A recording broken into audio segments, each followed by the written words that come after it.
తీర్పును గౌరవించండి. ప్రజాస్వామ్యాన్ని బ్రతికించడానికి పనిచేద్దాం మనము.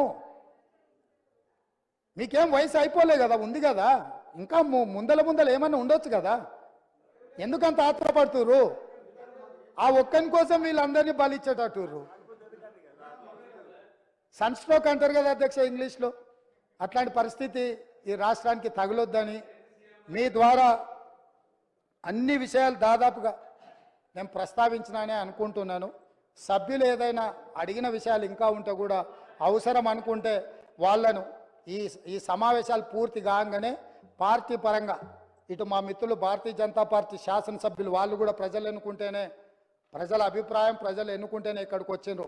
వాళ్ళతో కానీ ఎంఐఎంతో కానీ సిపిఐతో కానీ టీఆర్ఎస్ ఇప్పుడు అదేదో పేరు అంటే వాళ్ళే కన్ఫ్యూజన్లు ఉండ్రు. అంటే ఆయన కేటీఆర్ఎస్ అని ఒక అదేదో ఉన్నట్టుంది కదా, ఇంకా అదే ఉందేమో అనుకుంటున్నా.